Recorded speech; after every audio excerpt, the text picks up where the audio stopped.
20F, need advice on how to handle my boyfriend's 23M feelings about his girlfriend that overdosed. A little over 4 years ago, my boyfriend was dating a girl. He was in his beginning years of college and so was she. They had met in high school and had some mutual friends. She wound up overdosing and passing away shortly into their relationship. 4 years later, he still brings her up quite a bit. And I try to listen to him when she talks about her. He says she's really important to him, and was the first girl he ever loved. He posted about the anniversary of her death a few months ago, and today is her birthday, so he's spending it with the best friend of his girlfriend that passed away. One night he brought her up to me and actually started crying. He talked about her for a bit and talked about her history with her and seemed very upset still. He said that she's always in his dreams and it's really hard for him to keep seeing her. He also talks about it a lot with the best friend of his GF and is still really good friends with her despite the passing of the girl he was dating, which is good and I support. I've met her and she's really nice. He told me he's never talked to any other girlfriends besides me about his feelings about her passing, and has never opened up about it despite it being 4 years ago. I feel flattered that he is comfortable enough to open up to me about it, but there are some parts of me that feel like he's still in love with her and can't give his all to me because he still hasn't moved on. I want to talk to him about this, but I really don't want to turn the conversation onto me and make it about myself when he's the one that lost someone and should be hurting. I also don't really know how to respond when he's talking about her. I often find myself at a loss for words and don't know how to console him. I really just listen. It's a lot to process. What should I do/think? Am I being selfish for thinking about myself in this situation? Should I put my feelings aside to deal with his and help him move on? Should I let him know that I feel like he can't give his all to me without moving on from her? I love him so much and all I want to do is help him, but it's getting really hard to keep hearing about it. TL Doctor, my boyfriend had a girlfriend that overdosed 4 years ago and he still talks about it a lot and I'm not sure what to say. I think I would approach it from the perspective that it seems he's having some unresolved feelings about this, that he hasn't processed his grief or guilt whatever he's feeling and that you're not qualified to really address these things. Encourage him to see a grief counselor or join a support group because while you can listen to him talk, you can't be his therapist. That's not what your role is.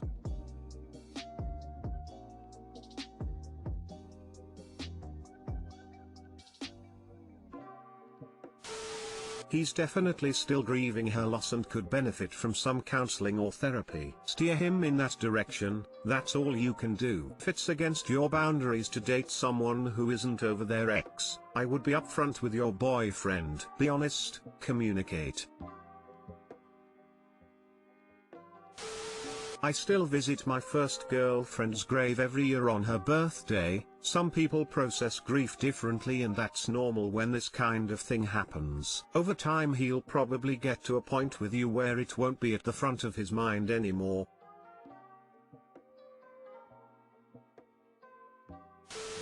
I think a death like this is especially difficult for survivors to process because it can feel like it was so avoidable. Like even if she had been using drugs, what if she had just had a little less the time she overdosed? There are therapists who can help him work through this, and I strongly encourage that. They can make it a lot easier for him to move forward. You're getting lots of good advice here about encouraging him to get therapy. I just wanted to focus on one part of what you said.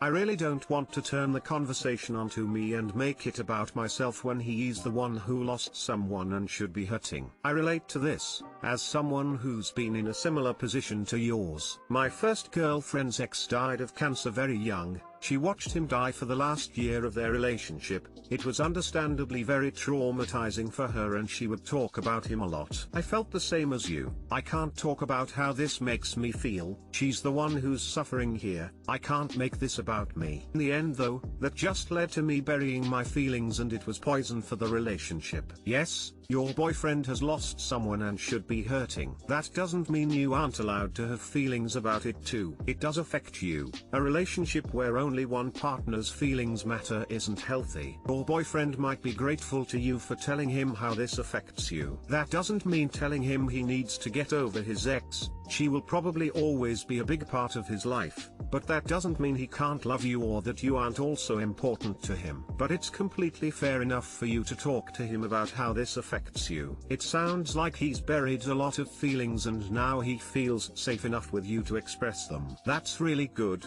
It shows you're a very special person to him. But if he just uses you as a therapist to process his grief, it's going to be really hard for you to be a girlfriend as well. So you should talk to him about how this affects you and suggest he should get some other support with this rather than only using you.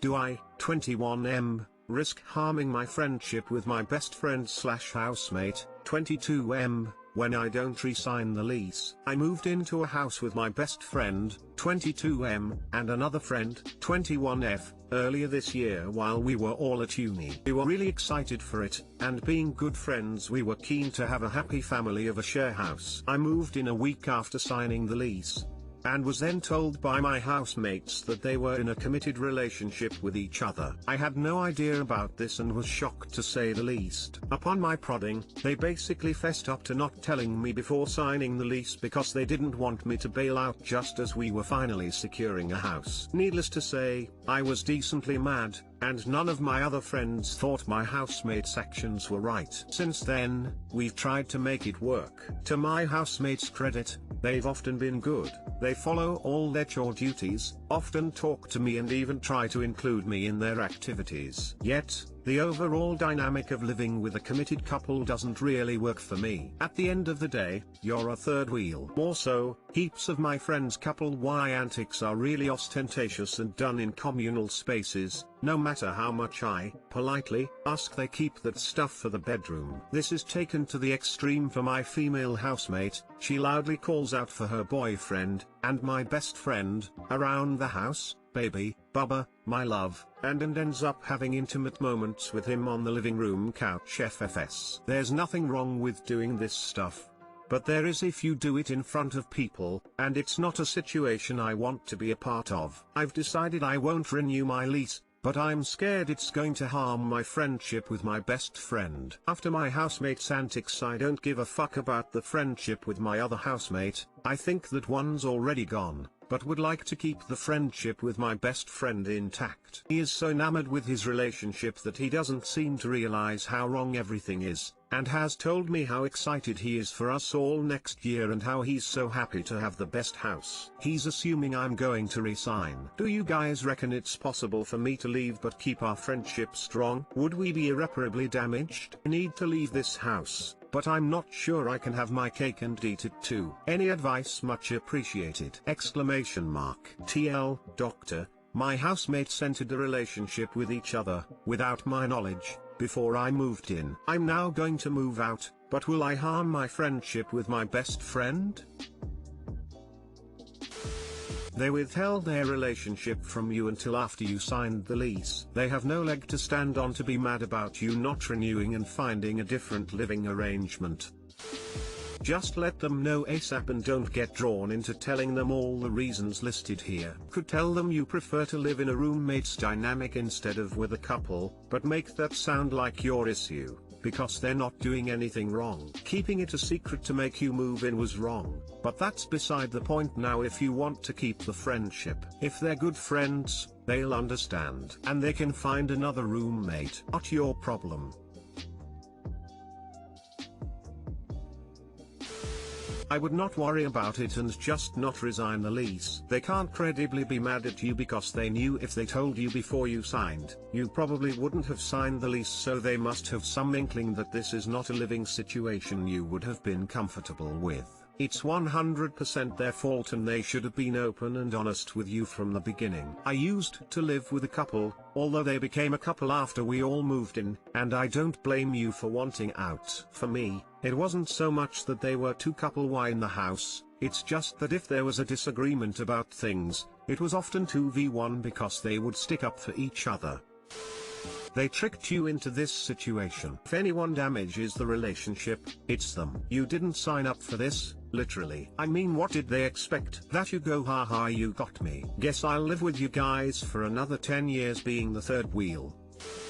The faster you let him know you're not signing it, the better. Rip the plaster off, have a movie night without girlfriend if you can, and let him know. You never know, they may want that too. A lot of couples want to live alone, and this could secretly be the outcome he is also hoping for. You won't know until you have had the conversation. For what it's worth, if he does cut you off over it, he's not a good friend. It can be hard to hear that, but people move and living situations change. For me, my comfort in my own space is of the most importance, and people who want me to sacrifice that for selfish reasons are not the kind of people I want to make accommodations for anyway. How do we have sex after almost a decade? TL, Dr. My BF, 22M, and I, 21F, have been friends since middle school and have reconnected on and off over the years, never had sex yet. Been dating long distance for months, seeing each other New Year's. Both live at home. How do we have sex? Exclamation mark. Late 2012 I was in the 7th grade and moving into my stepdad's house with my mom. By the time 8th grade started I had met a classmate and neighbor and we began spending tons of time together. We dated, 12F, 13M, on and off, normal middle school stuff, nothing crazy. By 9th grade I moved away, and at this point we were still friends and neighbors, and I loved and respected him as a friend and he did me as well. As time went on, 1,000 miles apart we would find each other again and again for brief periods to have conversations or flirt. If he ever reached out, I didn't care who I was with or what I was doing, I was elated to respond and hear from him. Throughout high school girlfriends and boyfriends come and go, but when his phone lit up with a message from me nothing else mattered.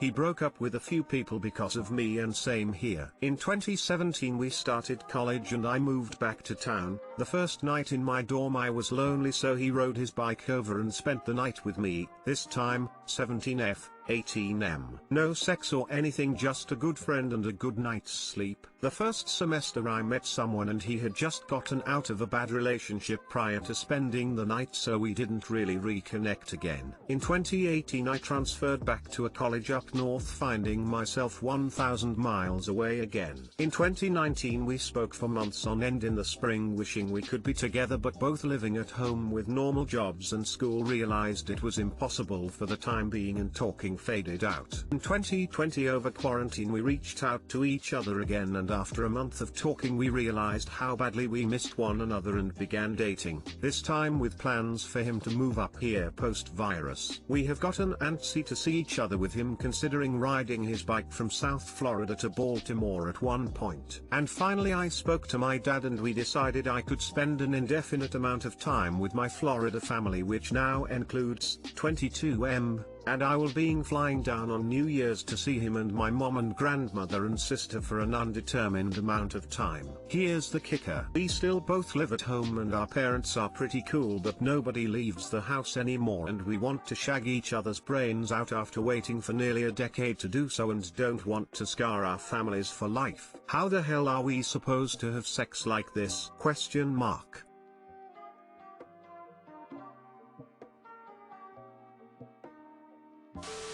Just go to a hotel, buy condoms and boom, case closed. 3.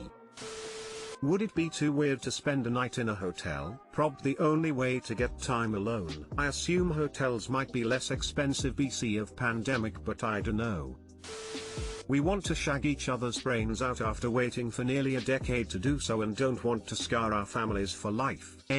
Your parents will deal, just the same as most parents of teens/young adults do. If you can afford a hotel room, great. If not, just put some music on in your bedroom and close the door. Your parents will 100% get the hint and will do everything in their power to stay away from your room. Put on music of their own.